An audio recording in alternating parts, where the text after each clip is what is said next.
The wind tore the expense pages from Evelyn's hand. One sheet struck the stone railing. Another spun over the overlook, carrying proof of Daniel's hotel stays, Claire's apartment, and thousands of dollars taken from the company they had built together. Daniel lunged for the red ledger beneath Evelyn's arm. "Give me that." She turned away from him.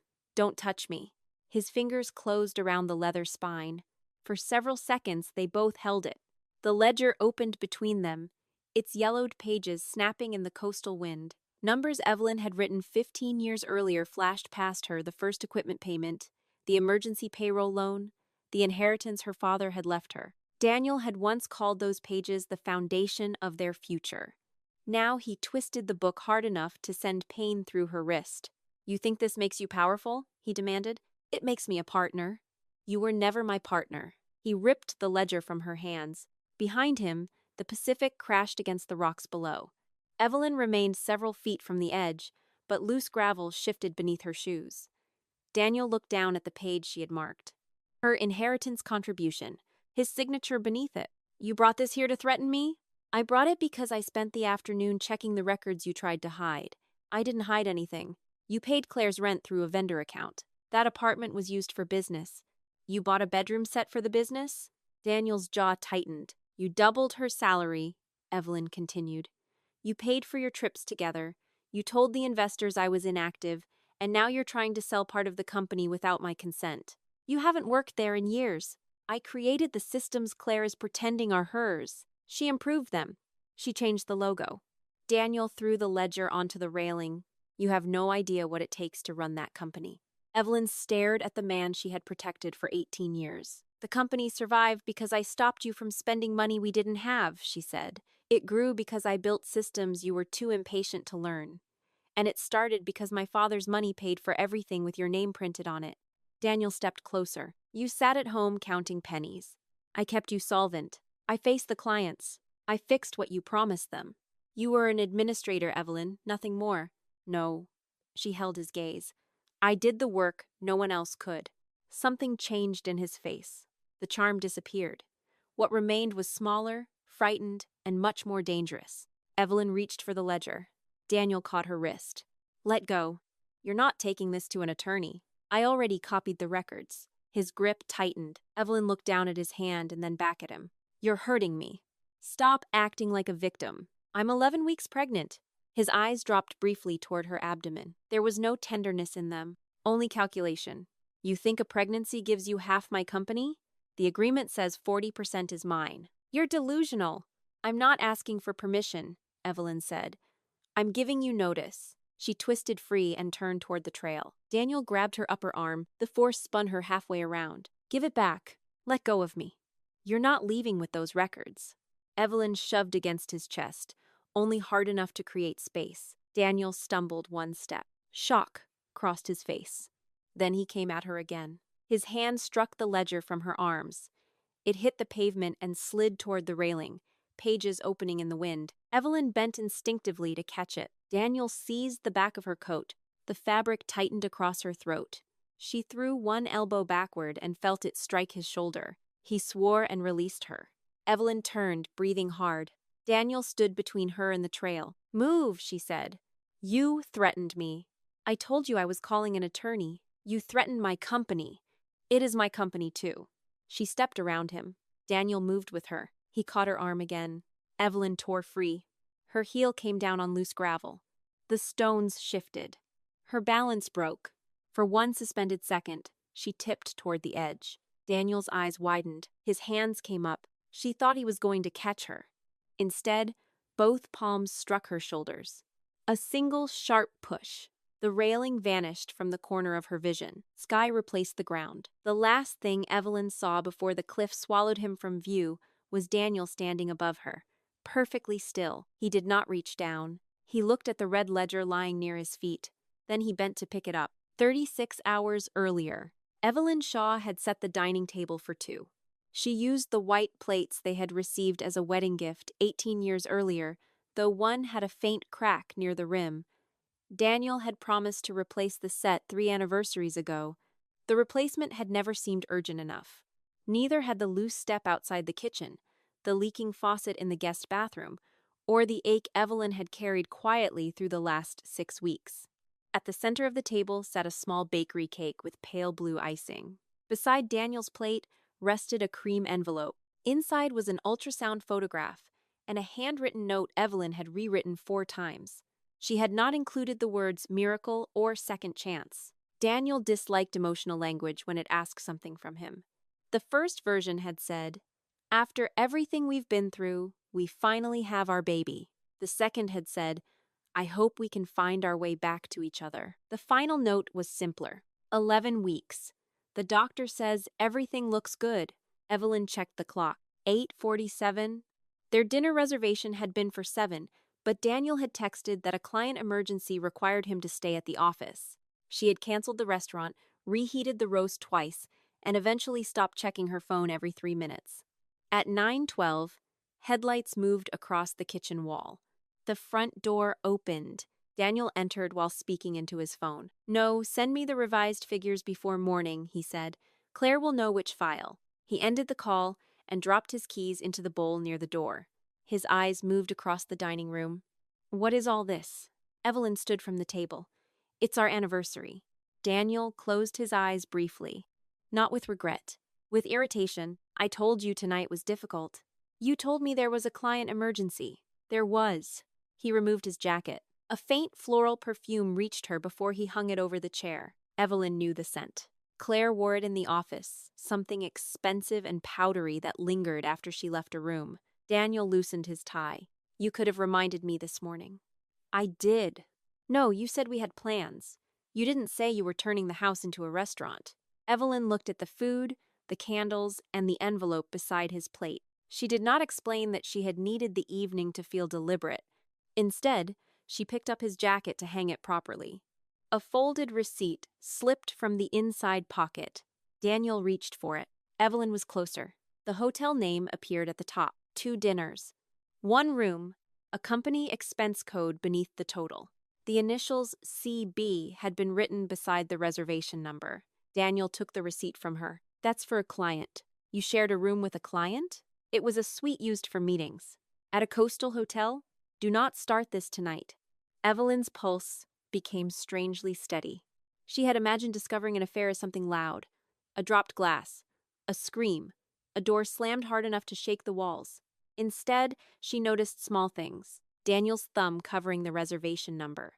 The fresh crease where the receipt had been folded. A faint smear of lipstick near the rim of his shirt collar. She picked up her phone. "What are you doing?" "Taking a picture." Daniel laughed once. "Of a receipt?" "Yes." "Evelyn, this is exactly what I mean. You turn everything into an investigation." She photographed the front before he could move it. His expression hardened. The cream envelope remained beside his plate. Daniel noticed it. "What have you done now?" Evelyn looked at him. For an instant, she considered putting the envelope away. She could wait until morning. She could ask about Claire first. She could protect the pregnancy from the ugliness already entering the room. But she had spent too many years arranging truth around Daniel's moods. She handed him the envelope. "I'm pregnant." Daniel did not touch it. "What?" 11 weeks. His gaze moved from her face to her stomach. "You're sure?" The doctor confirmed it. "You went alone?" "You canceled twice." Daniel walked toward the window and rubbed the back of his neck. Evelyn waited for him to turn around. He did not. "You should have told me sooner," he said. "I found out 3 weeks ago." 3 weeks? "I wanted to tell you after the first scan. You hid this from me." The accusation startled her. "I was trying to make tonight special. By surprising me with a baby when you know what things have been like between us?" Evelyn felt her fingers curl against her palm. "What have things been like?" Daniel finally faced her. "You know." "No, say it." He glanced toward the table, as if the candles embarrassed him. "We haven't been happy for a long time. That is the first time you've told me. I shouldn't have to announce everything. But you announced our anniversary was inconvenient." Daniel exhaled sharply. "Your hormones are probably making this worse." Evelyn studied him. "You're sleeping with Claire." His eyes changed. "Only for a fraction of a second, but it was enough. She is my assistant." "That wasn't my question. You have always been uncomfortable with her. I invited her to Christmas dinner last year and spent the entire evening watching us because you touched her back every time you walked past her." Daniel looked away. Then came the changing explanations. Claire understood the pressure he was under. Claire worked late because Evelyn had stopped being involved. Claire listened without turning every conversation into a problem. The marriage had been dying for years. Evelyn had become distant. Evelyn had become controlling. Evelyn made him feel like a failure. Each version replaced the one before it. She let him speak until his contradictions filled the room. Then she asked the only question that made him stop. "How much of our money have you spent on her?" Daniel's face went still. Evelyn looked toward the receipt in his hand. "That room was charged to the company. It was a business expense. So you did stay there with her." "I didn't say that. You didn't have to." He picked up his jacket. "There is a company event tomorrow at the Coastal Lodge. Come with me." "Why?" "Because you clearly need to see what Claire actually does." Evelyn stared at him. Daniel opened the door. "She has carried that company through a difficult year," he said. "Maybe if you saw that, you would stop treating her like some kind of thief." The door closed behind him. Evelyn remained beside the untouched anniversary dinner. After several minutes, she took the candles from the table and extinguished them one at a time. Then she opened the company banking portal. The following evening, the renovated Coastal Lodge glowed against the darkening sky. Inside, clients and vendors stood beneath warm pendant lights, drinking champagne and praising Daniel's latest project. Claire waited beside him near the entrance. She wore a navy dress, a gold bracelet, and the expression of a woman receiving guests in her own home. Evelyn recognized the bracelet. She had seen the charge on their joint credit card statement 2 months earlier. Daniel had called it a client gift. "Evelyn," Claire said, touching her arm lightly, "I'm glad you felt well enough to come." "Felt well enough." Evelyn removed her arm without making a scene. "I wasn't aware I was ill." Claire's smile tightened. Daniel stepped between them. "Let's not do this here." He guided a group of investors toward the main room. Evelyn followed at a distance. During the presentation, Daniel thanked the construction teams, the designers, the vendors, and finally Claire. "This company would not be where it is without the person who keeps every department moving," he said. Claire lowered her eyes modestly as the room applauded. On the screen behind them appeared a workflow chart Evelyn had created at the kitchen table 12 years earlier. The colors were different. The structure was not. Daniel introduced Evelyn only once. "My wife, Evelyn." No mention of the company. No mention of her 40% interest. No mention of the years she had worked without salary. A former office manager named Carla approached during the reception. "I'm sorry I never called after your resignation," she said quietly. Evelyn turned toward her. "My what?" Carla's face changed. "Daniel said you wanted a clean break. That contacting you would make your recovery harder." "What recovery?" Carla looked toward Daniel. Across the room, he was laughing with Claire and 2 representatives from a regional investment group. Evelyn followed his gaze. On a side table sat several folders labeled Preliminary Transaction Overview. She waited until the presentation resumed, then stepped into the small business center near the lobby. Her old company credentials still opened one joint banking portal. Not everything. Just enough. She found rent payments routed through a vendor account, furniture delivered to an address near Claire's neighborhood, travel Daniel had described as supplier meetings, Claire's salary increase, and a preliminary ownership schedule listing Daniel as the controlling founder. Evelyn's name appeared in a footnote, "Inactive member interest subject to resolution." Her hand became cold against the mouse. The affair had not begun with desire alone. Daniel was building a transaction around her disappearance. Evelyn saved the accessible summaries to her secure folder. Then she opened the red leather ledger she had brought from home earlier that afternoon while reconciling old lodge expenses. The first equipment purchase appeared on page 17, her father's inheritance. Danielle's signature. She placed the ledger into her work bag and texted Naomi. "Daniel wants to talk at the Overlook. Coastal Lodge Trail. I'll call by 7. Naomi replied immediately. "Don't go alone." Evelyn looked through the glass wall. Daniel was already waiting near the exit. "I'm sending you the location. If I don't call, call me." Evelyn zipped the phone into the inner pocket of her coat. Then she followed her husband outside. The wind was stronger at the Overlook than it had been near the lodge. Daniel did not look at the ocean.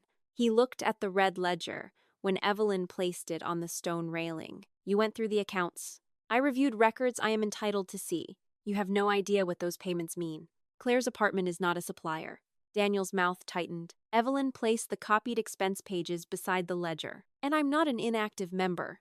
You haven't been involved in operations. You removed my access because you stepped away. I never resigned. Daniel laughed, but the sound was thin. You think a book of numbers makes you a partner? The operating agreement makes me a partner. You were an administrator. I funded the first equipment. Your father funded it. He left the money to me. You kept books because you were willing to do boring work for free. I did it because no one else could. Daniel stepped toward her. You sat at home and counted pennies. I faced the clients. I built the reputation. I kept you solvent long enough to have one. His expression sharpened. You were always the useless one, Evelyn. The words landed without surprise. That was what hurt most. Some part of her had heard them for years, hidden inside jokes and dismissals. Now Daniel had finally removed the disguise. Evelyn closed the ledger. Tomorrow morning, I'm calling an attorney. You will account for the company money, the apartment, Claire's salary, and the ownership schedule. Daniel moved between her and the trail. You're not going anywhere with that book. I already copied the records. He caught her wrist. Evelyn looked down at his hand. You're hurting me. Stop acting like a victim. I'm 11 weeks pregnant. His grip did not loosen. You think that gives you half my company? The agreement gives me 40%. Daniel pulled her closer. Evelyn twisted toward the weakest part of his grip and tore free. I'm not asking for permission, she said. I'm giving you notice. She turned toward the trail. Daniel grabbed the back of her arm. The ledger fell and slid across the pavement. Evelyn shoved against his chest to create space. He stumbled. Then he struck the ledger away when she reached for it. The book opened near the railing. Pages snapped in the wind. Move, Evelyn said. You threatened me. I told you the truth. You threatened everything I built. It was never yours alone. She stepped around him. Daniel blocked her. He caught her arm again. Evelyn tore free. Her heel struck loose gravel. The ground shifted beneath her. For one suspended second, she tipped backward. Daniel's hands rose. She saw the choice in his face. He could pull her toward him.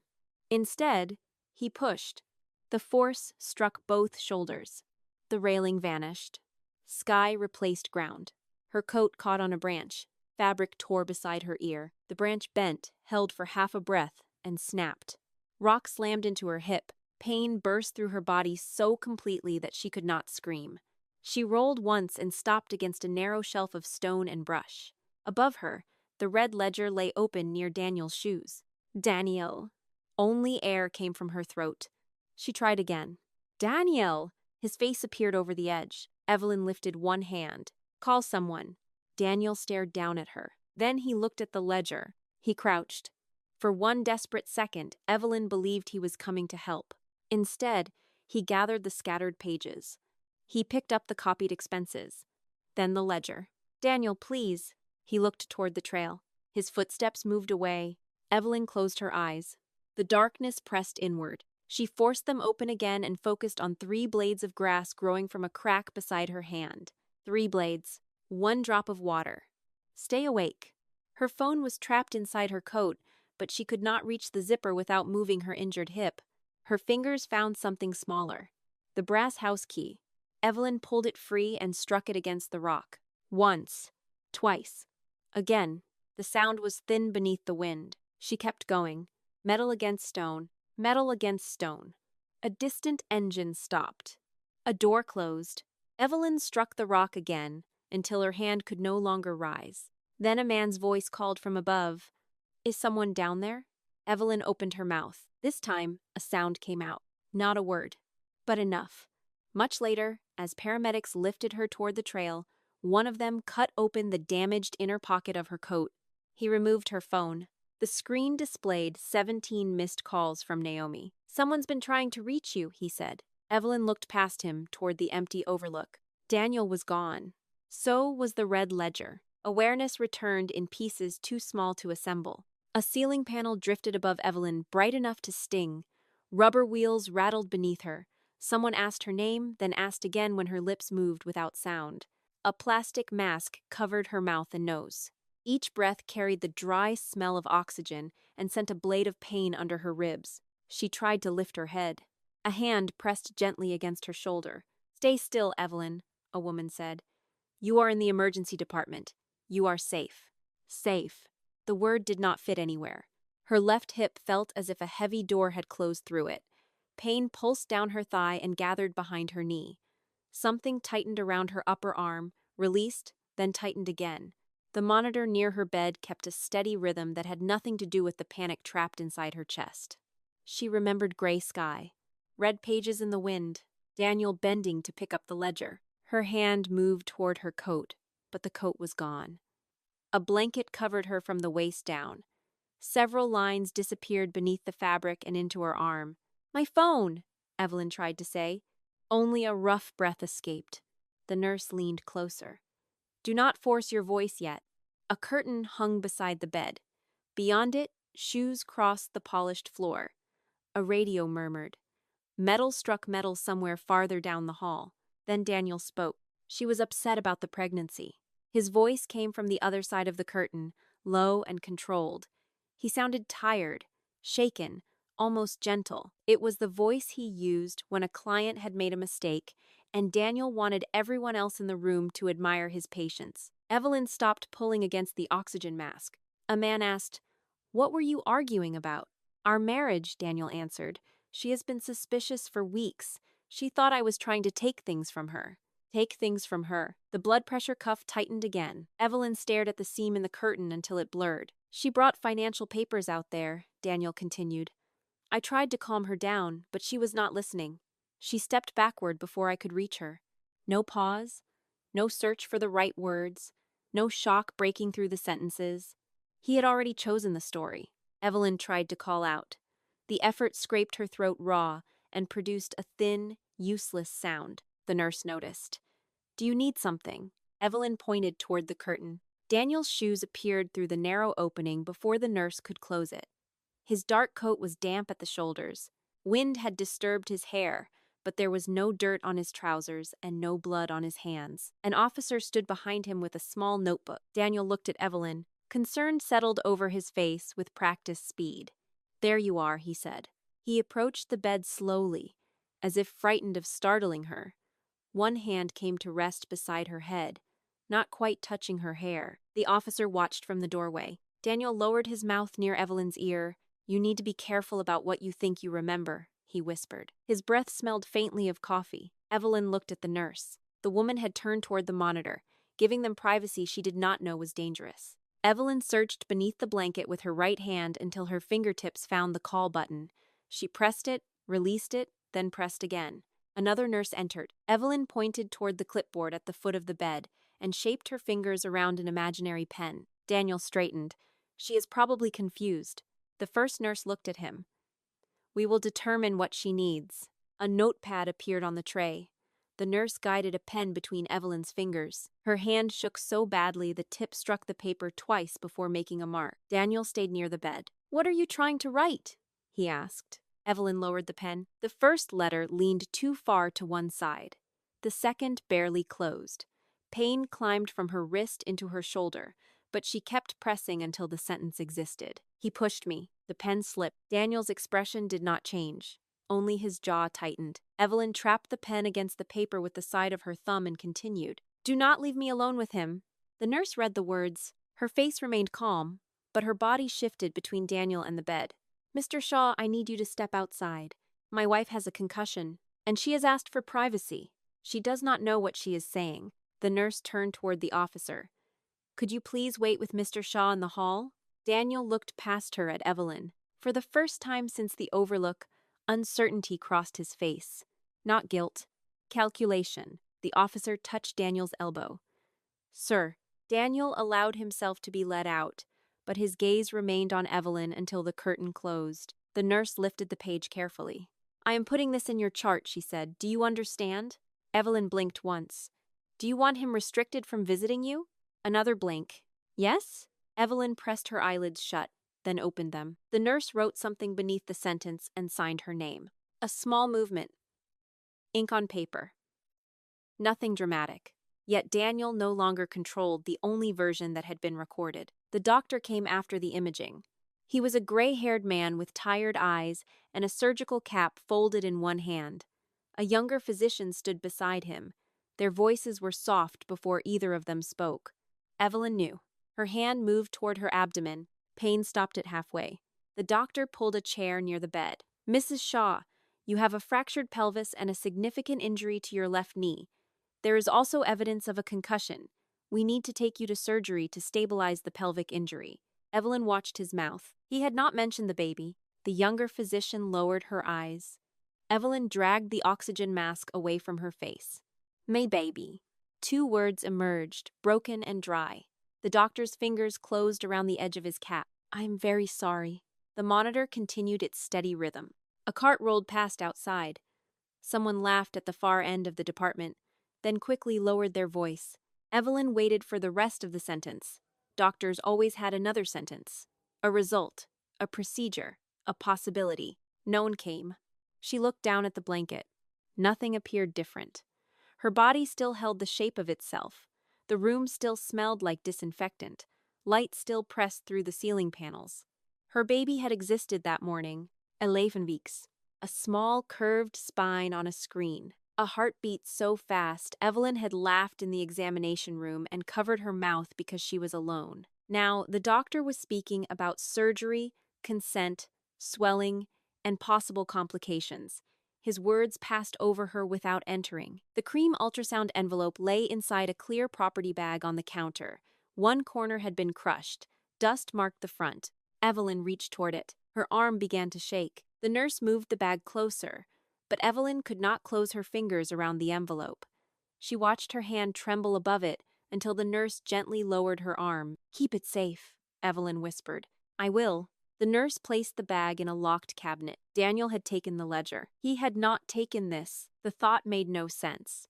And still, it was the only thing Evelyn could hold. Before surgery, a hospital social worker named Lena came to the bedside. Lena spoke in a measured tone and waited after each question. "Do you feel safe with your husband?" "No."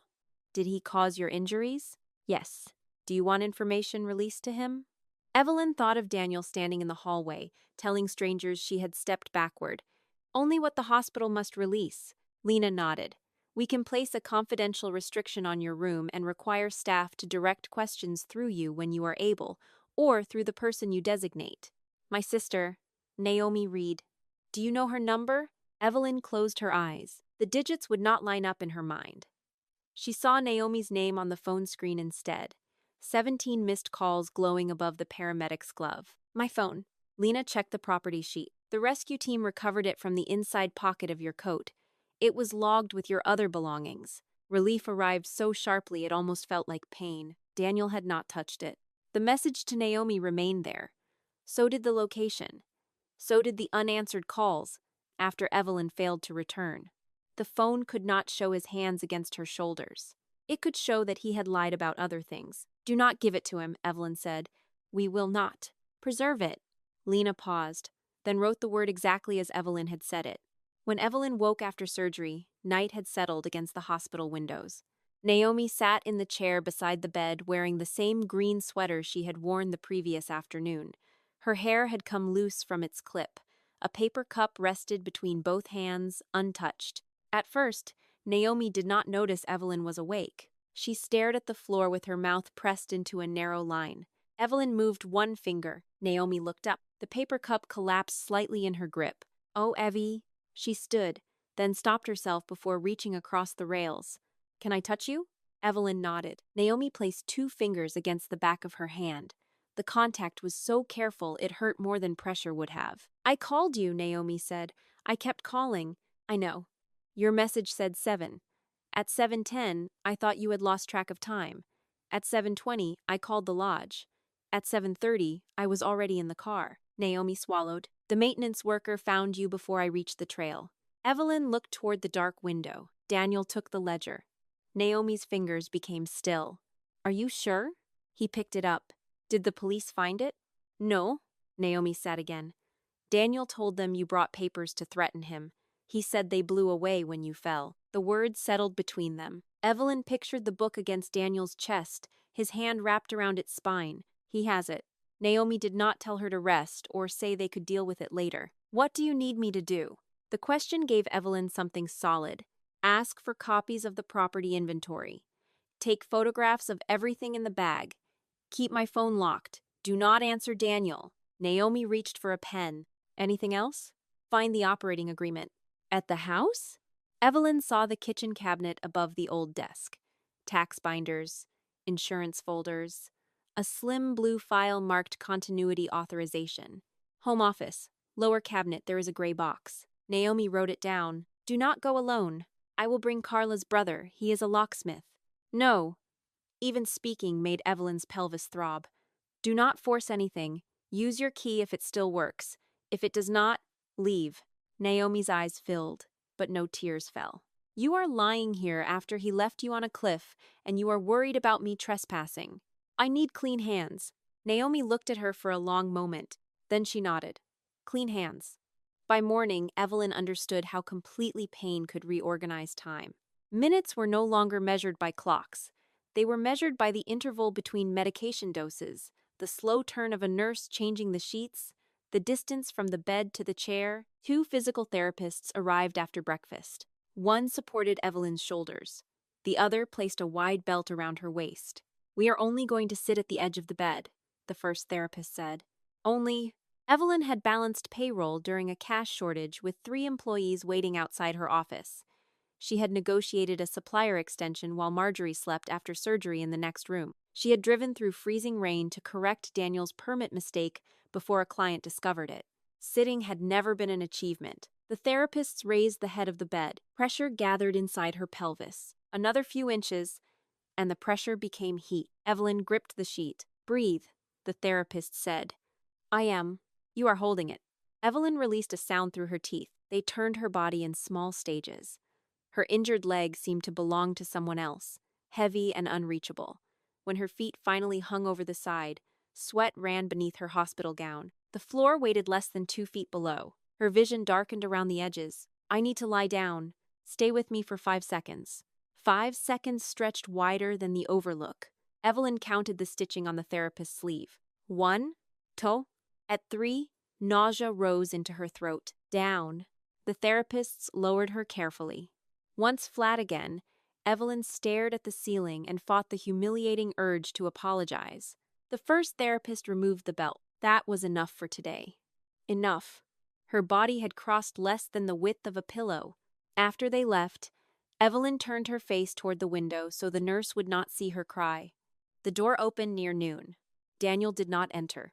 A hospital administrator delivered a sealed envelope from the company's attorney. Inside was a notice explaining that, because Evelyn was medically unavailable, Daniel had activated the limited business continuity authorization they had signed years earlier. Payroll would continue. Vendor payments would be processed. Her operational credentials had been suspended under an emergency security policy. Company correspondence would be redirected until she could resume her duties. The language sounded temporary. A second page referred to her voluntary withdrawal from active management. Evelyn read that line 3 times. She had never withdrawn. Daniel had taken one emergency document and stretched it over the shape of a resignation. Can you help me scan this? Evelyn asked the administrator. The woman hesitated. I can ask medical records. Not into my medical chart. I need a copy sent to my sister. I can make a photocopy. Please write the date and time you delivered it. The administrator looked surprised. Then she did. By late afternoon, Naomi returned with rain darkening the shoulders of her coat. The key worked, she said, for the front door. Evelyn heard the word for what it was. For the front door? The office lock was changed. A brass key lay in Naomi's palm. Evelyn recognized it as her own house key. The front key still works, Naomi continued, but Daniel told security I was not authorized to remove business property. I took only what was clearly personal and what I could reach without opening the office. She placed a cardboard box on the visitor's chair. Inside lay the unfinished baby blanket, folded beneath family photographs. The cream ultrasound envelope rested on top. A gray file held the operating agreement. Beside it sat a tax binder with a yellow note in Evelyn's handwriting. Scanned old ledgers to secure folder. Finish reconciliation before year end. Evelyn touched the note. The handwriting looked like it belonged to someone who expected to have time. The red ledger was not there, Naomi said. I know where it is. Naomi sat down. Daniel also changed the company website. Your biography is gone. Evelyn looked at the baby blanket. And Claire? Naomi's silence answered first. There are photographs from the office, she said. She is using your room. The room. Not her office. Not anymore, at least according to Daniel. A photograph on Naomi's phone showed Claire behind Evelyn's desk, smiling beside a vase of white flowers. On the wall hung the framed opening day picture Evelyn had chosen 15 years earlier. Daniel had cropped her out before posting it. Evelyn handed the phone back. Save the page. I already did. 2 days later, Marjorie arrived. She wore a camel coat Evelyn had helped choose and carried a handbag Evelyn had given her for Christmas. Daniel's mother stopped near the bed, taking in the rails, the tubes, the brace around Evelyn's knee. For one hopeful second, her face softened. Then she said, "Daniel has barely slept." Evelyn looked at the chair but did not invite her to sit. Marjorie sat anyway. "He told me what happened," she continued. "You were emotional about the baby. You went too close to the edge. He pushed me." Marjorie's fingers tightened around the handbag straps. "The doctor said you have a concussion. The nurse recorded what I said before surgery. People say many things when they are in shock." Evelyn watched Marjorie's mouth form Daniel's phrases. Confused. Emotional. Terrible accident. Company under pressure. The same words, polished by repetition. "I cared for you after your hip surgery," Evelyn said. Marjorie flinched. "This is not about me. I slept in the chair beside your bed because Daniel had meetings. I managed your medication. I drove you to therapy. I appreciated all of that. You did not come here to ask what happened." Marjorie's eyes hardened. "Do not use what you did for me as permission to destroy my son." The monitor near Evelyn's bed quickened. Marjorie glanced at it as if the machine confirmed something. Evelyn pressed the call button. A nurse entered. "Mrs. Shaw, please end this visit." Marjorie stood. "Evelyn, do not be childish." "She is leaving," Evelyn told the nurse. The nurse stepped toward the door and held it open. Marjorie stared at Evelyn, waiting for the old reflex. The apology, the softening, the offer to talk later. Evelyn turned her face toward the window. The door closed. Her body shook afterward, not from regret, but from the cost of doing something new. A week later, after transfer to a rehabilitation facility, an overnight courier delivered Daniel's proposal. The document was 12 pages long. Temporary support. Payment towards selected medical expenses. Permission to retrieve certain personal belongings. In exchange, Evelyn would acknowledge the fall as an accident, resign from active and future management, transfer her membership interest, maintain confidentiality regarding Claire, and accept the description of her past role as an informal unpaid helper. She read the phrase until the letters lost meaning. Informal unpaid helper. 15 years reduced to language designed to sound generous. Naomi placed a pen on the table but did not tell Evelyn what to do. The wheelchair cushion pressed against the healing fracture. After 20 minutes upright, pain began spreading through her lower back. Her injured knee throbbed beneath the brace. Signing would end the immediate fight. Daniel would pay. The rehabilitation invoices would stop arriving in Naomi's mailbox. Evelyn could close her eyes and let someone else decide what happened next. She picked up the pen. Its weight surprised her. On the signature page, Daniel had already signed. The flourish beneath his name looked exactly as it did in the red ledger. The same hand that had acknowledged her inheritance now asked her to declare that she had never been more than help. Evelyn set the pen down. "Put it away," she said. Naomi leaned closer. "Are you sure?" "No." The honesty steadied her. "I am not sure of anything except that I will not sign this." Naomi slid the document back into its envelope. Evelyn pressed both palms against the wheelchair arms. "I need a lawyer who understands the company and the marriage." "I found one," Naomi said. "Maya Patel. She can see us tomorrow." Tomorrow arrived with rain. It took nearly 20 minutes to move Evelyn from the rehabilitation bed into the wheelchair, down the hall, through the covered entrance, and into Naomi's car. The transfer board shifted once beneath her. Pain flashed white behind her eyes. By the time Naomi fastened the seatbelt, Evelyn's blouse clung damply to her back. Naomi closed the passenger door and hurried around the hood. Evelyn looked through the rain-streaked window at the envelope resting on her lap. Daniel had expected pain to make the decision for her. Evelyn placed one hand over the unsigned signature line. Then she turned the envelope face down. Rain followed them all the way to Maya Patel's office. It moved across the windshield in silver sheets, blurring traffic lights and storefronts until the city looked unfinished. Evelyn sat angled against a folded blanket because the passenger seat pressed too hard against her pelvis. Every turn tightened something deep beneath the healing bone. Naomi drove with both hands fixed on the wheel. You can cancel, Naomi said. Maya will understand. Evelyn looked down at Daniel's unsigned proposal on her lap. No, you are already shaking. I will shake in her office. Naomi glanced at her, then returned her attention to the road. That sounds miserable. It probably will be. The answer surprised a short laugh out of Naomi. By the time they reached the building, the rain had softened, but getting inside took longer than the drive from the curb. Naomi unfolded the wheelchair. A security guard held the glass door while Evelyn lowered herself onto the transfer board. Pain climbed from her hip to the base of her spine. She paused halfway. Naomi kept one hand near her elbow without touching. Tell me what you need. Nothing yet. Evelyn breathed through her nose and shifted the remaining inches. The chair received her weight. Her vision dimmed, then cleared. Inside the elevator, she noticed her reflection in the brushed metal wall. Her face looked pale and unfamiliar. The brace beneath her skirt made one leg appear thicker than the other. A hospital identification band still circled her wrist because cutting it off had felt too final. Maya Patel's office occupied a quiet corner above a pharmacy. No marble lobby, no wall of dramatic courtroom photographs. A receptionist offered water and moved a chair so Naomi could position the wheelchair near the conference table. Maya entered carrying a yellow legal pad. She was a compact woman with silver beginning at her temples and a voice that did not rush. Mrs. Shaw, I read the proposal your sister sent, Maya said. Eveline. Maya sat across from her. Then you should call me Maya. Naomi placed the envelope on the table. Maya did not open it immediately. Before we discuss the business, I need to ask what outcome you think you want. Evelyn had rehearsed the answer during the drive. I want him to admit he pushed me. Maya held Hergaze. That may be important to the criminal investigation, Maya said. It is not something I can promise you. The bluntness landed harder than false reassurance would have. Evelyn's fingers closed around the wheelchair arm. Maya continued. The nurse's note matters.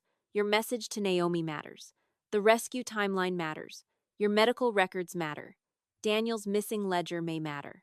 But the fall happened without a direct witness. He took the book. I believe that is worth documenting. Belief and proof are different things. Naomi shifted in her chair. Maya turned one page on the pad. The financial dispute is different. You have a written operating agreement. You appear to own a substantial membership interest. Daniel used a limited continuity authorization while you were medically incapacitated. That may permit ordinary operations. It does not automatically permit permanent removal, refusal of records, or a sale that affects your interest. Evelyn looked at the unsigned proposal. He called me an informal helper. He needs that description to become true on paper. The room seemed to sharpen around Maya's words. Daniel had not sent the proposal because Evelyn was powerless. He had sent it because her signature still mattered. Maya folded her hands. Adultery alone will not award you the company.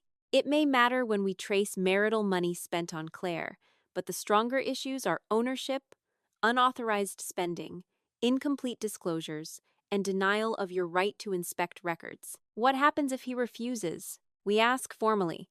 If he still refuses, we seek court intervention. How long? Longer than you want. Shorter if the proposed sale creates urgency. Evelyn looked toward the rain on the window. Daniel had assumed her injuries would slow her more than his transaction. He was right about the injuries. He was wrong about the rest. Maya slid a blank authorization across the table. I can send preservation and inspection demands today.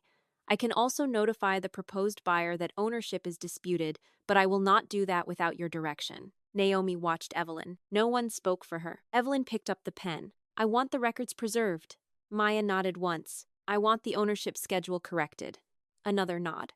And I do not want Daniel warned about anything beyond what the law requires. That is a reasonable instruction. Evelyn signed. The movement changed nothing visible in the room. Still, Daniel's proposal was no longer the only document carrying her name. The first week after retaining Maya was filled with requests, medical releases, insurance forms, bank authorizations, a written account of the overlook. Evelyn could work for only 20 minutes before the words began shifting on the page. Naomi set a kitchen timer and enforced breaks with the severity of a prison guard. At first, Evelyn resisted. I am not tired. You have read the same sentence 4 times. I am thinking. You are drooling pain medication onto the margin. Evelyn looked down. A small wet mark darkened the paper. Naomi removed the folder from her lap. Lie down. Evelyn hated the couch. It held her body too softly, leaving her unable to rise without help. She hated the plastic walker near the coffee table and the raised toilet seat in the bathroom. She hated the bell Naomi had placed near the guest bed in case Evelyn needed assistance at night. Most of all, she hated needing any of them. The physical therapist arrived 3 mornings each week. On Monday, Evelyn stood between parallel bars for 12 seconds. On Wednesday, her injured knee buckled before she reached 10. On Friday, she moved 1 foot forward and could not bring the other beside it. Shift your weight, the therapist said. I am. Not enough. Pain flashed through her pelvis. Evelyn gripped the bars until her palms burned. The room contained mirrors on every wall. There was no angle from which she could avoid watching herself fail. Again, she said. The therapist studied her face. 1 more. Evelyn shifted forward. Her left foot moved less than the length of her thumb. It counted. That afternoon, Maya called. Daniel's attorney responded to the inspection demand. Evelyn sat at Naomi's dining table with an ice pack strapped around her knee. What did they provide? 3 months of summary statements, a partial ownership chart, and a claim that the remaining materials contain confidential operational information. I am an owner. Yes. So the information is confidential from me? That is apparently their position. Evelyn closed her eyes. Daniel had once asked her to sign every loan application because banks trusted her financial history. Now he was arguing that the records she helped create were none of her business. What do? We give them a short deadline. Then we file. Do it. Maya paused. The filing will increase your legal costs.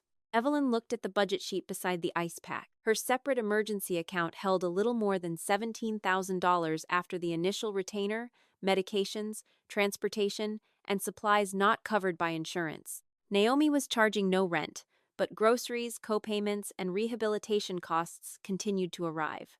How much time does my money buy? That depends on how aggressively Daniel resists. Assume he resists everything. Maya gave her a range.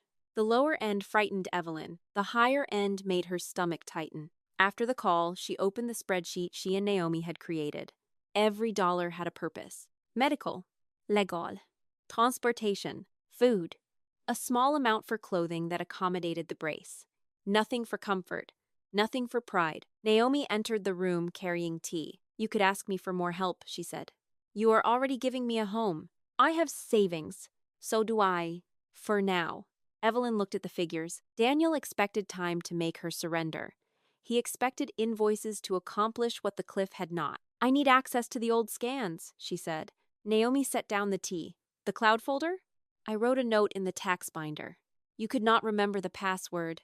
I remember part of it. They spent the next hour using the account recovery process connected to Evelyn's personal email and an old authentication device Naomi found in the box from the house. The final verification code arrived on Evelyn's phone. Her hand trembled as she entered it. A folder opened. Inside were dated scans of the red ledger. Page after page appeared on the screen. The equipment payment, the first payroll shortage, her inheritance transfer, Daniel's signature. A note in Evelyn's handwriting recording that Daniel had agreed to treat the money as founding capital. Naomi pulled out the chair beside her. You saved all of it. I saved scans. The original can still be found. Daniel has it. Then he has something he claimed never existed. Evelyn stared at the signature. Daniel's own hand connected her to the company he now called his. She forwarded the folder to Maya through a secure link. A reply arrived less than an hour later. Do not edit or rename anything. Preserve the account exactly as it is. Below that came another sentence. This changes the urgency of the records request. Maya filed the following week. Evelyn attended the short hearing by video from Naomi's dining room because the courthouse required too much walking. She wore a dark blouse and kept the wheelchair blanket out of the camera frame. Daniel appeared from a conference room beside his attorney. Seeing him after weeks of absence caused Evelyn's body to react before her mind did. Her fingers went cold. Breath stopped halfway into her lungs. For an instant, the dining room floor became loose gravel. Naomi sat outside the camera's view. Her hand rested on the table, close but not touching. Evelyn placed both feet where the therapist had taught her and pressed them downward. Wood floor, kitchen chair, rain at the window. Not the cliff. Daniel's attorney argued that temporary restrictions were necessary because Evelyn's medical condition created operational uncertainty. Maya answered without raising her voice.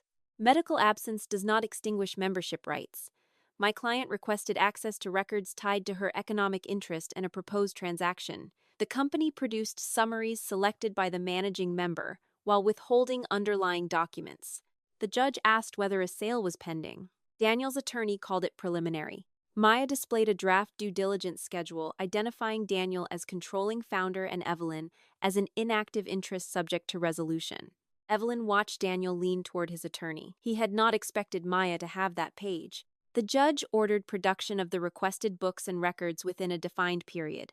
No transfer, dilution, or encumbrance of Evelyn's interest could occur without further agreement or court approval. An independent valuation could begin. Because Daniel's incomplete response had forced the emergency filing, the judge allowed Maya to request that part of Evelyn's reasonable legal fees be paid from controlled marital distributions after supporting documentation was submitted.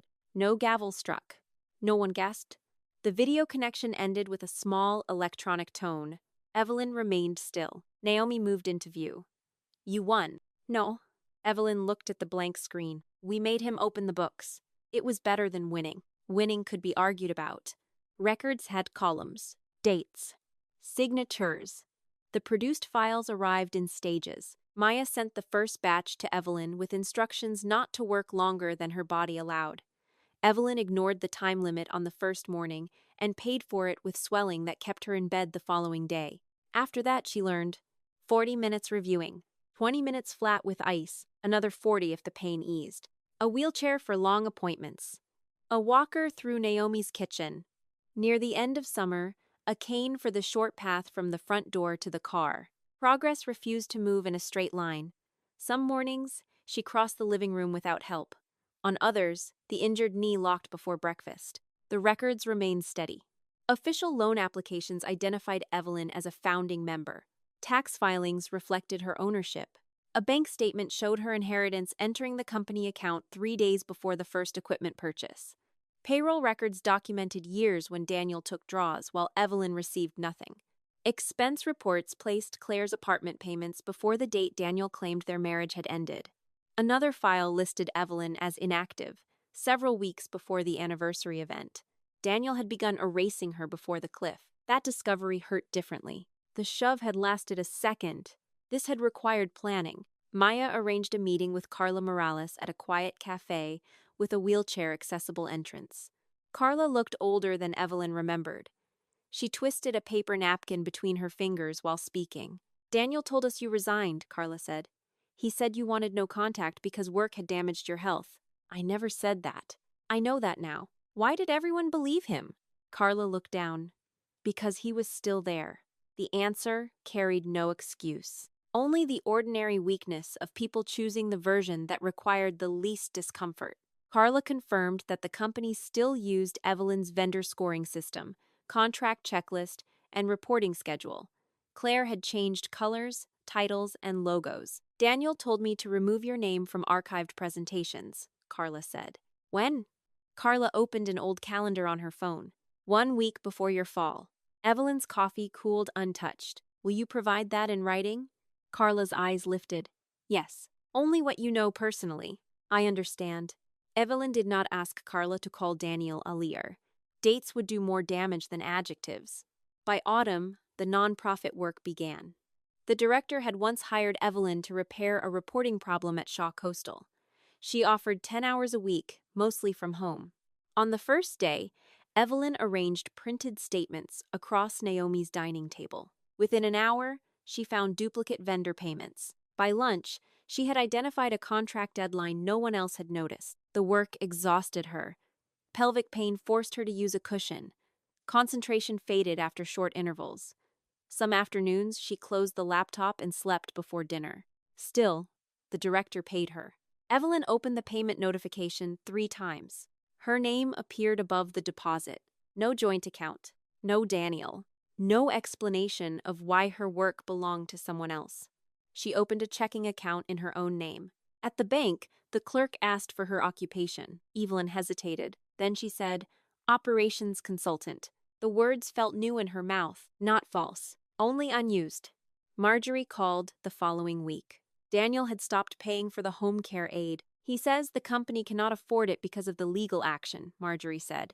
Evelyn stood beside Naomi's kitchen counter, with the cane planted near her right foot. The care was never fully paid by the company. What do you mean? I arranged the schedule. Part came from your account. Part came from household money. I covered gaps when Daniel forgot. Silence. He told everyone he handled it. I know. What am I supposed to do now? The old answer rose automatically. Evelyn could call the agency, rearrange the schedule, review Marjorie's insurance, make the crisis smaller before anyone noticed. Her hand tightened around the cane. I can send you the agency number, Evelyn said. Can you call them for me? No. Evelyn, I do not understand these forms. You can ask Daniel. He is not returning my calls. The words exposed more than Marjorie intended. Daniel had used his mother's loyalty while it served him. Now her needs had become another inconvenience. I am sorry you are dealing with this, Evelyn said. Then help me. I gave you help for years. You chose to use my care as evidence that I owed Daniel silence. Marjorie's breathing changed. I made a mistake. You made a choice. Evelyn ended the call before pity could turn into duty. Her knees shook afterward. She lowered herself into a chair and waited for the trembling to pass. Naomi entered from the hallway. You all right? No. Do you regret it? Evelyn considered the question. No. That evening, Maya called. I received an anonymous packet. Evelyn moved the laptop aside. What kind of packet? Printed emails, expense approvals, messages between Daniel and Claire. The room became quiet around her. Can they be authenticated? Not yet. What do they say? Maya paused. The affair began much earlier than Daniel claimed.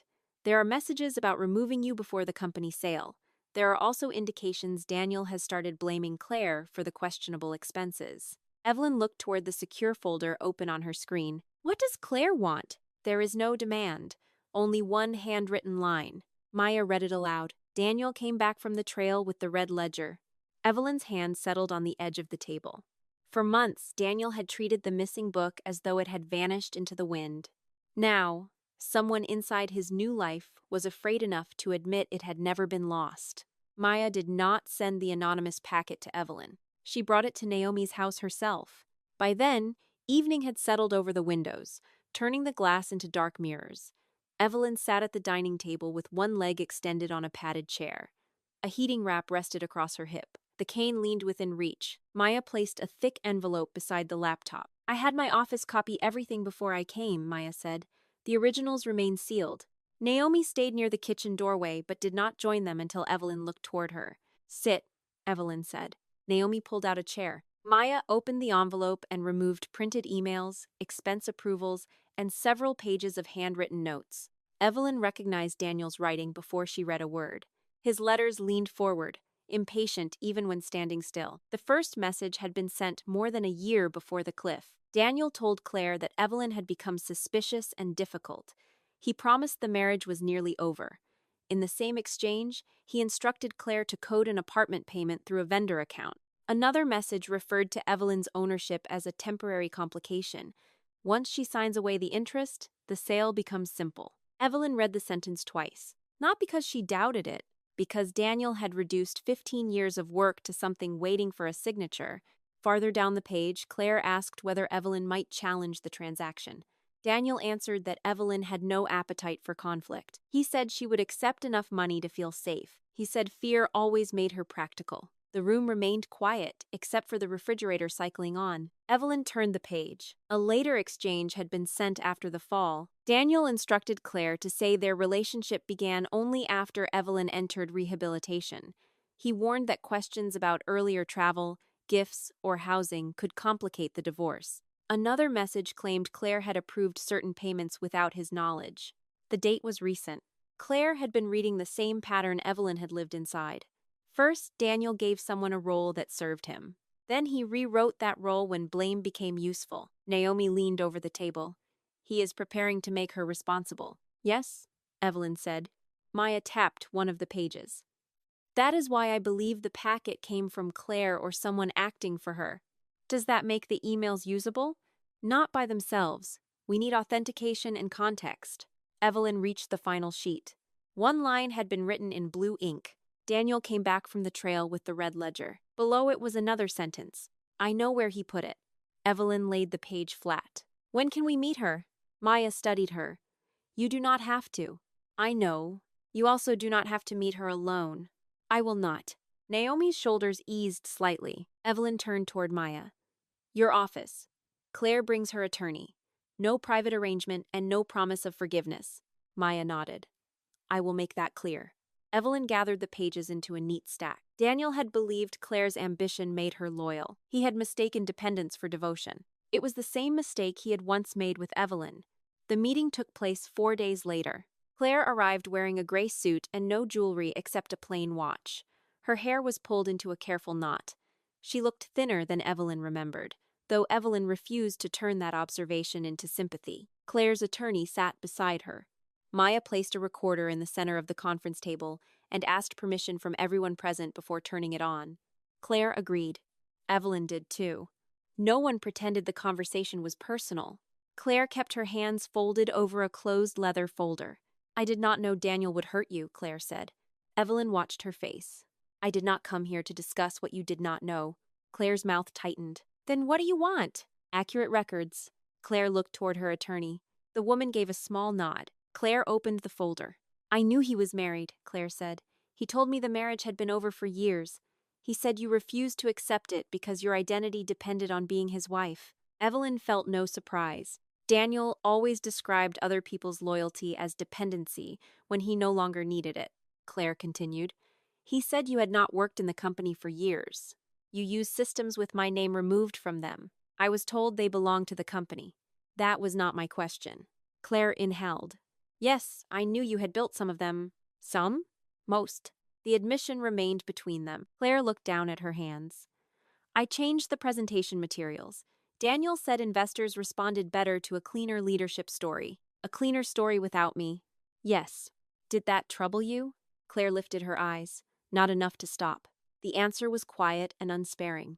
Evelyn respected its accuracy more than an excuse. Claire admitted accepting the apartment, travel, salary increases, and gifts. She admitted enjoying the authority attached to standing beside Daniel. She had believed being chosen meant she had earned something Evelyn failed to keep. Then Daniel began asking her to sign statements. At first, the requests sounded administrative. Confirm a date. Approve an expense. Describe Evelyn's role. Later, Daniel wanted Claire to say the affair began after rehabilitation and that Evelyn had never participated in financial operations. I told him I would not sign the last statement, Claire said. Why? Evelyn asked. Claire's fingers pressed against the folder. Because he had already started claiming I approved payments without him. So you became concerned when the lie threatened you. Claire's cheeks flushed. Yes, not when it erased me. No. Maya remained still, allowing the silence to hold. Claire reached into the folder and removed several photographs. The first showed Daniel's office cabinet with its lower drawer open. The second showed the red ledger inside a clear plastic sleeve. Evelyn's breath caught before she could prevent it. The leather cover bore a pale scratch near the corner. Her father's pen had made that mark when it slipped from the kitchen table during the company's first winter. I found it while Daniel was away, Claire said. He told me to gather older files for disposal. The cabinet was locked, but he had given me access months earlier. Where is it now? Maya asked. With my attorney. Claire's attorney placed a sealed evidence bag on the table. A chain of custody form accompanied it. Dates. Signatures. Transfer details. Daniel had hidden the book. Claire had preserved the fact that he possessed it. Evelyn did not reach for the bag. For months she had imagined the ledger inside Daniel's hands, altered or burned or thrown into the sea. Now it sat less than 3 feet away. Maya examined the seal. This will be transferred formally, Maya said. Claire nodded. Her attention returned to Evelyn. Daniel lied to both of us. Evelyn looked at her. He lied to you, Evelyn said. You used those lies because they gave you something you wanted. Claire's expression tightened, but she did not argue. I know. No, Evelyn said. You know now because his lies stopped protecting you. Claire's eyes lowered. Evelyn felt no triumph, only the clean edge of truth. When the meeting ended, Claire stood near the door as if expecting a final statement. Evelyn gathered her cane. Claire spoke before she reached the hallway. I am sorry about the baby. The room seemed to contract. Evelyn placed both feet firmly beneath her before standing. Do not use my child to make this easier for yourself. Claire flinched. Evelyn left without waiting for an answer. By the beginning of the second year, Naomi's guest room no longer held all of Evelyn's life. She rented a small apartment near the nonprofit office. The building had an elevator, wide hallways, and a covered parking space close to the entrance. The first night, Evelyn sat alone at a secondhand kitchen table and listened to the refrigerator hum. No one asked when she would be home. No footsteps approached the door. No voice carried from another room. The quiet felt unfamiliar but not empty. Consulting work expanded slowly. One nonprofit recommended her to a family-owned printing company. The printing company referred her to a medical office struggling with vendor contracts. Evelyn wrote every agreement carefully. Scope of work, payment dates, ownership of materials. No more invisible contribution disguised as love. Her body continued setting limits. A cane remained necessary for most outings. On long days, she used a folding wheelchair kept in the trunk. Cold mornings stiffened her knee. Sitting through full meetings required a cushion and scheduled breaks. Evelyn no longer apologized for any of it. When a client suggested moving a meeting upstairs to a room without elevator access, she said, "That location does not work for me. We can use the ground floor conference room." No explanation followed. No softened request. The meeting moved. One morning, while preparing to leave for work, Evelyn found the brass house key at the bottom of her handbag. She held it between two fingers. The house had been sold for nearly a year in her imagination, even though the legal process had not reached that point. Daniel lived there with Claire. Evelyn's clothes, kitchen tools, and photographs had become items on a property list. Still, she had carried the key every day. A small piece of metal for a door she no longer wanted opened. Evelyn placed it in the top drawer of her desk. That evening, she returned and found it still there. Nothing had followed her home. Maya and the financial specialist spent the following months building the ownership record. Official bank statements matched the ledger scans. Vendor records matched Evelyn's handwritten entries. Loan applications carried Daniel's signature beneath language, identifying Evelyn's founding capital and operational authority. Inspection demands showed repeated delay. Court filings documented that Daniel had produced incomplete records only after being compelled. Claire's expense approvals led back to accounts Daniel controlled. Every piece alone could be explained. Together, they formed a structure Daniel could no longer dismiss as a confused wife's memory. The proposed sale moved toward a formal ownership meeting. Draft due diligence documents required Daniel to certify that no undisclosed member dispute existed.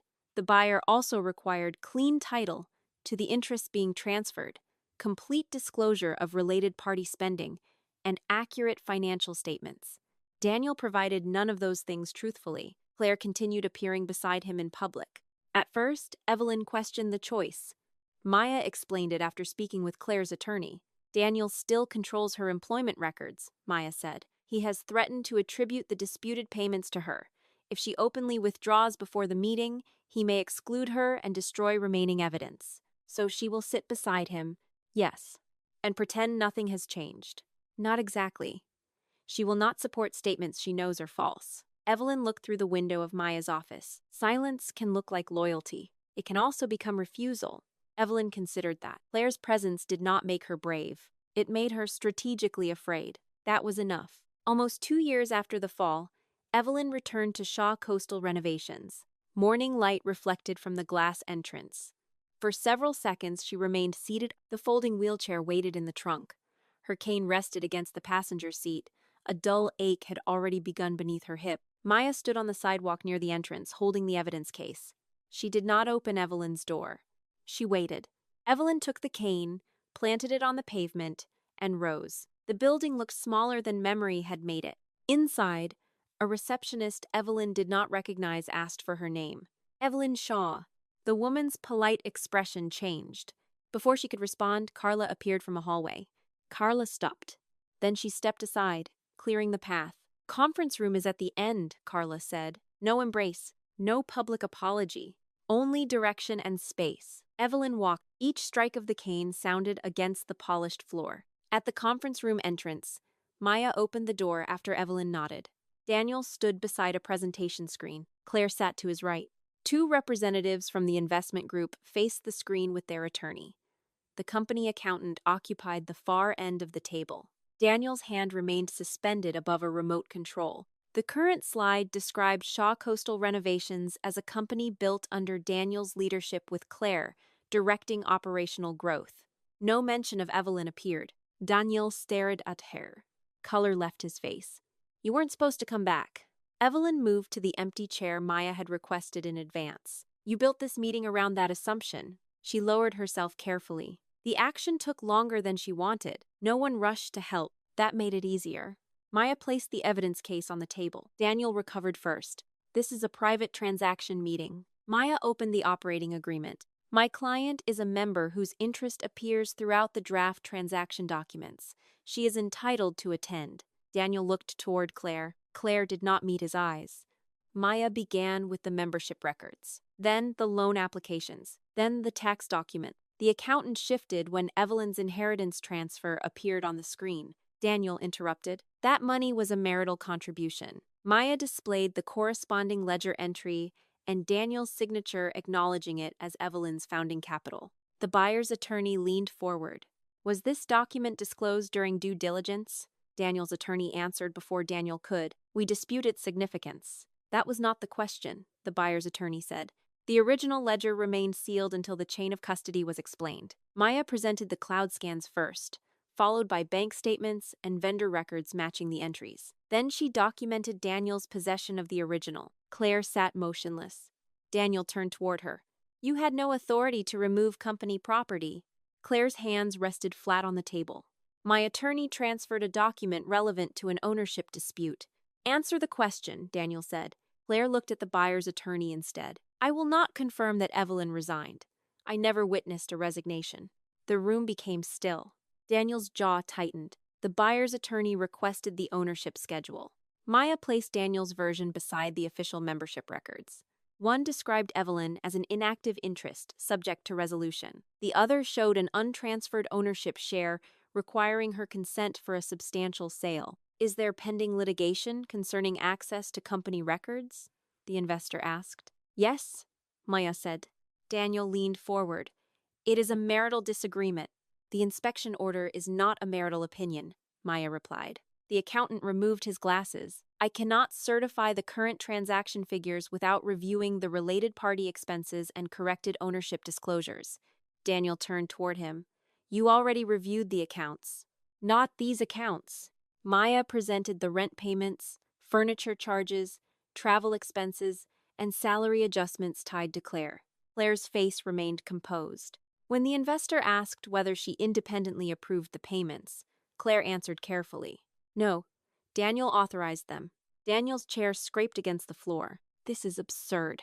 The buyer's attorney closed the transaction binder. We cannot proceed today. Daniel stared at him. This is a temporary domestic dispute. It affects title, valuation, disclosures, and authority to sell, the attorney said. Those are not temporary details. The investment representative spoke next. Until corrected ownership information, an independent valuation, and complete financial records are provided, the transaction is suspended. No one celebrated. No one applauded. A stack of paper had simply stopped a sale Daniel believed was already his. Evelyn's hip had begun throbbing. She placed one hand beneath the table and pressed her palm against the ache. Maya noticed. Do you need a recess? Maya asked. Daniel heard the question. A familiar smile returned to his face. Concern, carefully arranged. Of course she does, Daniel said. She should not have been dragged into this. Evelyn looked at him. I decided to come. This cannot be good for your recovery. My recovery is not part of the transaction. Daniel's smile disappeared. Outside the building, two local reporters waited near the entrance. Someone had informed them that the sale had been delayed. A microphone moved toward Evelyn. Mrs. Shaw, is this about your husband's affair? Evelyn stopped beside the glass doors. Her leg trembled with fatigue. Maya stood nearby but did not answer for her. This is an ownership and accounting matter, Evelyn said. The records will speak through the appropriate process. What about the accident at the Overlook? Evelyn resumed walking. She had not crossed that conference room to turn her grief into a headline. Daniel caught up before she reached the elevator. His attorney followed several steps behind. Evain. She pressed the elevator button. We need to talk. Your attorney is present. Daniel lowered his voice. Not like this. This is the only way I will speak with you. The elevator remained on another floor. Daniel looked at the cane, then at her face. You have made your point. I asked for records. You stopped the sale. You tried to sell something you did not fully own. Employees are going to suffer. You did not mention them when company money paid Claire's rent. Daniel glanced toward the conference room. Claire manipulated the accounts. She did not sign your name. You have no idea what she has done. I know what you did. His expression hardened. You always do this. You push and push until there is no room left. Evelyn's grip tightened around the cane. Daniel continued before his attorney could interrupt. You kept pushing me on that cliff. The elevator doors opened. Evelyn looked at him. Daniel seemed to hear his own words too late. What did you say? Evelyn asked. His attorney stepped forward. This conversation is over. Evelyn entered the elevator. Maya followed. As the doors closed, Daniel remained in the hallway, his face stripped of concern. That evening, pain kept Evelyn on the couch with ice against her hip. She had left the meeting before the others, despite wanting to hear every word. The old version of herself might have stayed until her body failed, determined not to give Daniel evidence of weakness. Leaving had been its own decision. Her phone lit on the coffee table. A voice message from Daniel. Evelyn did not play it immediately. She forwarded it to Maya unopened. Maya called several minutes later. I need you to listen once, Maya said. Then do not respond. Evelyn pressed the speaker icon. Daniel's voice filled the apartment. You are acting like I planned all of this. I did not. You kept threatening everything I built. I pushed you away because you would not stop. Anyone would have panicked. You turned one terrible second into a weapon, and now you are using it to destroy the company. The recording ended. Evelyn remained still. He had said it. Not an accident. Not a step backward. I pushed you away. Maya's voice returned through the phone. I am preserving the message and forwarding it through the proper channels. Will it be enough? I do not know. The answer no longer broke Evelyn. Use it for what it proves, she said. Nothing more. I will. After the call, another message appeared. This one contained only text. Come back before this goes too far. You know the company cannot survive without you. Evelyn opened the top drawer of her desk. The brass house key lay where she had left it. For years, Daniel had called her work small because admitting its value would have required sharing power.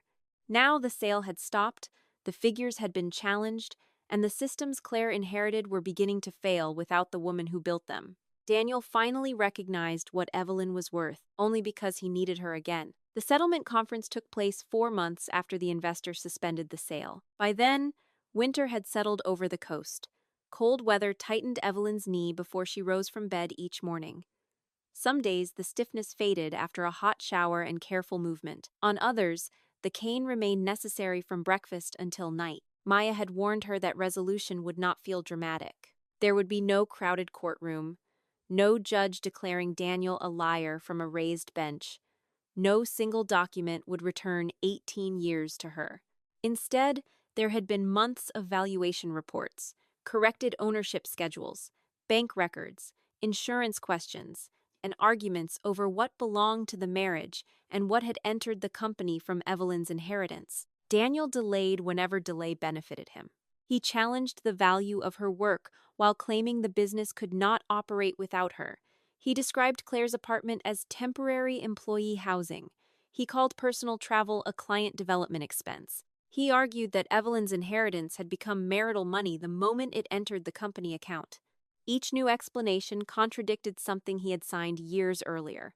Maya never asked Evelyn to celebrate those contradictions. She placed them in columns. On the morning of the final conference, Evelyn dressed slowly in a dark green suit. The skirt had been altered to accommodate the brace she still wore on difficult days. A low chair waited beside the bedroom mirror so she could sit while fastening her shoes. The brass house key rested on the desk. Evelyn picked it up and closed her fingers around the worn edges. She had carried it after Daniel changed the locks. She had moved it from purse to drawer, from drawer to a small ceramic dish, and finally back into her hand that morning. Not because she wanted the house. The house had already become a list of appraised rooms, disputed furniture, and photographs divided between legal folders. Still, some part of her had kept the key as proof that she once belonged there. Evelyn placed it inside her handbag and left for Maya's office. Daniel arrived with 2 attorneys and a financial advisor. Claire was not with him. The conference room smelled faintly of coffee and printer paper. A digital screen displayed the valuation summary. Evelyn's 40% membership appeared in plain type beside Daniel's 60% interest. For nearly 2 years, Daniel had treated her ownership as a misunderstanding. Now it occupied its own line. Maya reviewed the terms without embellishment. Evelyn's membership would be formally recognized. Daniel could retain the company only if he completed financing to purchase her interest at the agreed value. Her documented inheritance contribution would be accounted for separately to the extent supported by banking and loan records. Marital money spent for Claire's benefit would be included in the overall property division. The house would be sold. Neither spouse would receive it as a prize. Certain personal items would be returned to Evelyn. Business materials containing her work would remain with the company, but the settlement would acknowledge that the systems had been created during her operational role. A portion of Evelyn's legal fees would be paid from controlled marital and company distributions because Daniel's refusal to provide records had increased the cost of the dispute. The divorce would continue through the remaining required process. The investigation involving Daniel's voice message and statements about the cliff would proceed separately. No one promised Evelyn a conviction. Maya slid the final agreement toward her. Daniel sat across the table, watching the pen. "You are really going to do this," he said. His attorney touched his sleeve. "Daniel." "No," Daniel said. "I want to hear her answer." Evelyn did not pick up the pen. "I came here to finish this." Daniel looked older than he had at the ownership meeting. Gray showed near his temples. The expensive suit fit him, but the confidence that once filled it had thinned. "The company is worth less now than it was before you interfered," Daniel said. "The valuation reflects the records. You frightened the investor away. You failed to disclose an ownership dispute. You made it a dispute." Evelyn looked at the line identifying her interest. "It was a dispute the moment you tried to sell what you did not fully own." Daniel leaned back. His attorneys exchanged a glance. Maya closed the folder in front of her. "The terms have been negotiated. If Mr. Shaw wants to reject them, we can end the conference." Daniel's attention remained on Evelyn. "Can I speak to my wife alone?" "No," Maya said. Evelyn raised one hand. Maya turned toward her. "I will speak with him," Evelyn said. "With counsel nearby and the door open." Maya studied her face. "That is your decision." Daniel's attorney started to object, then stopped when Daniel rose. They moved into a smaller room across the hallway. Glass panels filled the upper half of the walls. Maya remained visible outside. Daniel did not sit. Evelyn lowered herself into a chair and placed the cane beside her leg. For several seconds, Daniel watched the careful movement. "You still need that?" he asked. "Yes." "I thought you were doing better." "I am." The answer appeared to unsettle him. Daniel moved toward the window. "Claire is gone." Evelyn said nothing. "She resigned after the meeting. She claims I forced her to approve expenses." "Did you?" "She knew what she was doing." "So did you." Daniel turned. "She gave Maya the ledger." "Yes. She stole company property. You took it from the overlook and hid it in your office." His mouth tightened. "You cannot prove where I found it." "I remember watching you pick it up." "You had a concussion." The old sentence entered the room between them. Evelyn felt the first response in her body, a tightening beneath her ribs, cold at the tips of her fingers. Then it passed. Daniel could repeat the words. He could no longer make them true. "You left a voice message admitting you pushed me," Evelyn said. "I said I pushed you away. I did not say I pushed you over the edge." "You still believe changing one word changes what happened." "You were threatening everything. I was asking you to account for money. You were going to tear apart the company. I was going to stop you from erasing me." Daniel pressed both hands against the back of a chair. For a moment, he looked like the man from their early years. The man who had stood in their kitchen after losing a major contract, too ashamed to admit he could not cover payroll. Evelyn had opened the red ledger that night. She had found the money. She had called the vendors. She had told him they would survive. Daniel used the same voice now, quiet, stripped of performance. "You know the company better than anyone." Evelyn waited.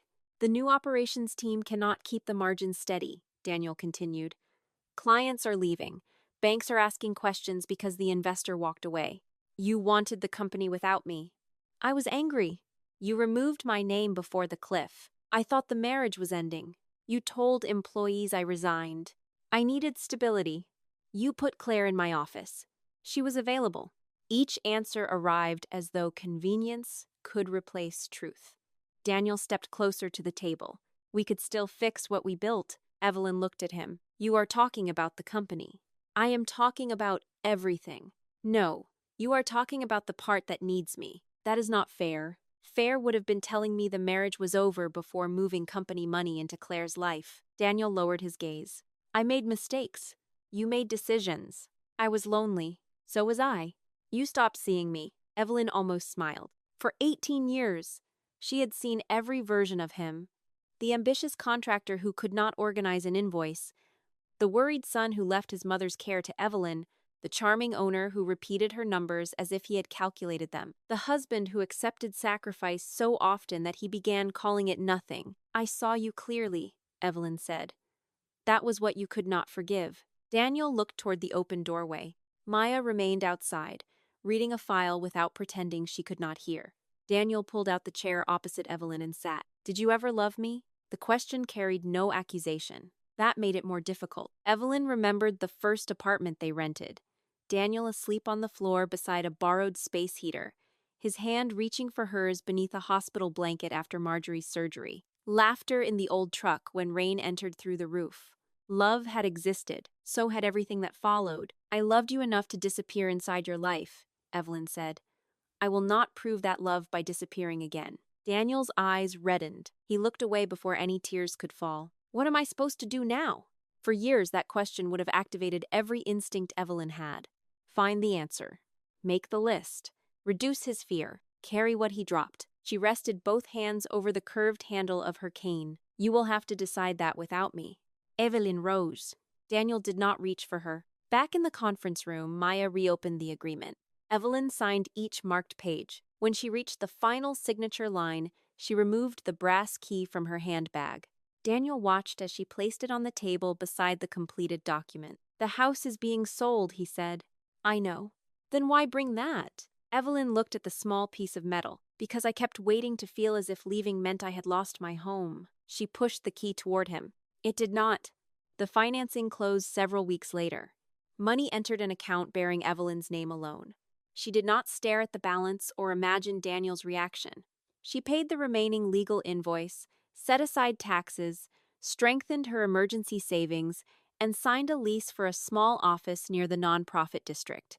The first morning there, sunlight crossed an empty wall. Evelyn unpacked slowly. A framed scan of the red ledger's first page went above her desk. The entry was simple. Her inheritance transfer, the first equipment payment, her handwriting beneath the date, no photograph of Daniel, no newspaper article. Only proof of work completed before anyone thought it valuable enough to steal. Claire's letter arrived without warning. The envelope had no return address. Maya had reviewed it before forwarding it. Evelyn opened it at her desk. Claire did not ask for friendship. She wrote that she had left Daniel and accepted a lower position at another company. Part of an inflated bonus would be addressed through the financial settlement. Former colleagues no longer trusted her judgment. Claire admitted that Daniel's story about Evelyn had been useful. Believing Evelyn was unstable allowed Claire to accept gifts without examining where the money came from. Believing the marriage was dead allowed her to move into a home that still contained another woman's clothes. Believing Evelyn had never worked allowed Claire to place her own name on systems she had not created. Near the end, Claire wrote that Daniel had lied to her. Then she added that his lies did not erase what she chose to do with them. Evelyn read the letter once. She placed it in the legal archive rather than the box holding family photographs. Claire belonged with the record, not with the life Evelyn was building. Marjorie called 3 days later. I have some of your things, she said. Evelyn leaned back in her office chair. What things? Your mother's recipe box, photographs, a blue serving bowl. Evelyn remembered the bowl. Her mother had used it for Sunday dinners. I would like the recipe box and the photographs. May I bring them? Evelyn considered saying Naomi could collect everything. Then she looked at the framed ledger page. You may come to my office tomorrow afternoon. Marjorie arrived carrying 2 boxes. She appeared smaller without the polished certainty that once surrounded her. Daniel had stopped returning many of her calls after she questioned him about the home care payments. Several relatives had learned how often Marjorie repeated his claim that Evelyn deliberately stepped backward. They had not shouted at Marjorie. They had simply stopped asking her opinion. She placed the boxes near Evelyn's desk. "The blue bowl broke," Marjorie said. "I am sorry." Evelyn opened the first box. Her mother's recipe cards remained tied together with faded ribbon. Photographs rested beneath them. Marjorie sat without removing her coat. "Daniel told me he paid for my care," she said. Evelyn continued sorting. "I believed him." "I know. I told people you abandoned me." Evelyn placed a photograph aside. "Yes." Marjorie's mouth trembled. "I was wrong." The apology did not return the hospital room, the interrupted recovery, or the words Marjorie had repeated while Evelyn lay unable to stand. Evelyn waited. "I do not know how to repair this," Marjorie said. "You may not be able to." Marjorie looked down. "Does that mean you will never forgive me?" "I may forgive you." Hope moved too quickly across Marjorie's face. Evelyn continued before it settled. "I can forgive you without returning to the arrangement that hurt me." "What arrangement?" "The one where I managed your appointments, solved every crisis, and accepted blame whenever Daniel became uncomfortable." Marjorie folded her hands. "I do need help with some forms. Your care agency has a coordinator. They are not as patient as you.